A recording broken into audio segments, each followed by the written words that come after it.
अस्सलाम वालेकुम dear students. आज की वीडियो में हम बात करेंगे केमिकल इंजीनियरिंग के ऊपर। मैं आपको बताऊंगा कि केमिकल इंजीनियरिंग के अंदर क्या क्या चीज़ें करनी होती हैं, इनका काम क्या होता है और पाकिस्तान में क्या स्कोप है केमिकल इंजीनियर्स का और बाहर क्या है। मैं आप लोगों को इनकी कंपनीज भी बताऊंगा और पाकिस्तान में कौन कौन सी यूनिवर्सिटीज़ हैं जो केमिकल इंजीनियरिंग करने के लिए बेस्ट हैं। इससे पहले अगर आप लोग इस चैनल पे न्यू हैं तो इसको सब्सक्राइब कर लें, बेल नोटिफिकेशन ऑन कर लें, ताकि जितनी भी लेटेस्ट एजुकेशनल अपडेट्स हैं और यूनिवर्सिटीज़ के एंटी टेस्ट के रिलेटेड रेलेवेंट मटीरियल है वो आप लोगों को इस चैनल के थ्रू मिलता रहेगा। तो सबसे पहले अगर हम केमिकल इंजीनियरिंग को देखें तो ये बेसिकली इसके अंदर मैथ भी यूज़ होता है, फिजिक्स भी, केमिस्ट्री भी, मॉडल्स बनाए जाते हैं, डिज़ाइन बनाए जाते हैं। बेसिक पर्पस होता है कि जो रॉ मटेरियल्स है उनको कन्वर्ट किया जाता है यूज़फुल प्रोडक्ट्स में। अब वो जो यूज़फुल प्रोडक्ट्स हैं वो वास्ट कैटेगरी में आती हैं, वो फूड के रिलेटेड भी होती हैं, वो फार्मास्यूटिकल प्रोडक्ट्स भी होती हैं, ऐसी प्रोडक्ट्स भी होती हैं जिनसे इन्वायरमेंटल मैनेजमेंट की जाती है, यानी इन्वायरमेंट के ऊपर इम्पैक्ट्स को मिनिमाइज़ किया जाता है। जैसे कि मैं आपको एग्जांपल देता हूँ, नेस्ले देख लें, ये भी आप बेसिकली एक फूड के अंदर आइटम बनाया गया जो कि केमिकल इंजीनियरिंग को यूज़ करके बनाया गया। क्राफ्ट देख लें आप लोग, कैटालिटिक कन्वर्टर देख लें।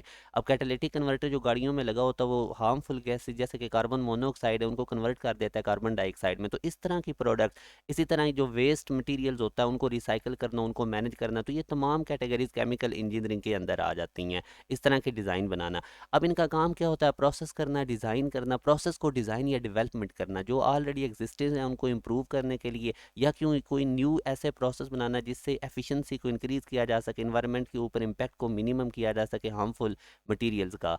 तो इस तरह इन चीज़ों को ये डील करते हैं। इसी तरह केमिकल प्लांट्स जो होते हैं उनकी परफॉर्मेंस देखना, उनको डिज़ाइन करना, उनके अंदर अगर कोई प्रॉब्लम आ रहा है तो उनके सोल्यूशन देना, क्वालिटी सेफ्टी स्टैंडर्ड्स को मीट करना, तो ये तमाम चीज़ें बेसिकली केमिकल इंजीनियरिंग के अंदर आती हैं।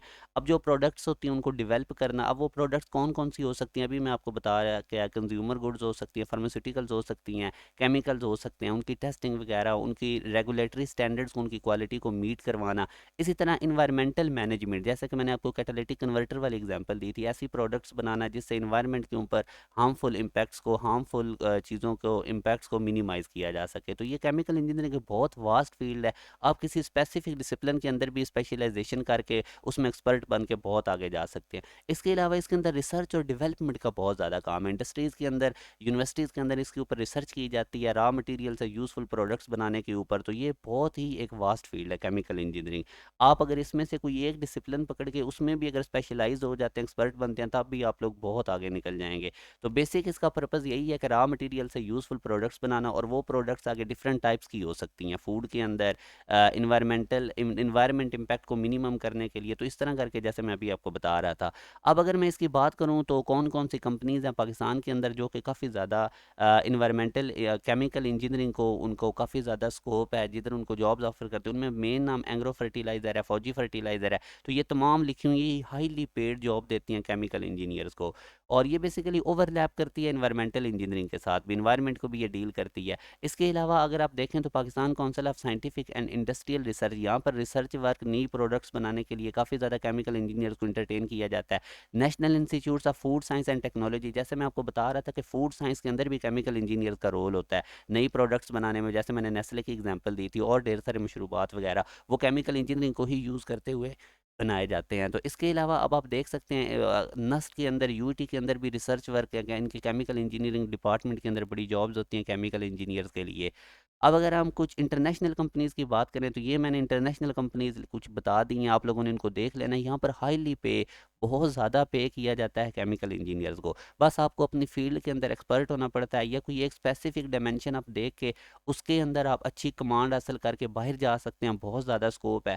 और अब अगला क्वेश्चन आता है कि अगर केमिकल इंजीनियरिंग की जाए तो मेरी तरफ से आपको रिकमेंडेड है कि नस से कोशिश करें, यूईटी से, पंजाब यूनिवर्सिटी का भी केमिकल इंजीनियरिंग बड़ी ज़बरदस्त है, प्यास, जी की, तो ये कुछ यूनिवर्सिटीज़ हैं। अगर आप लोगों का केमिकल इंजीनियरिंग के अंदर इंटरेस्ट है तो कोशिश करें इन यूनिवर्सिटीज़ से करें।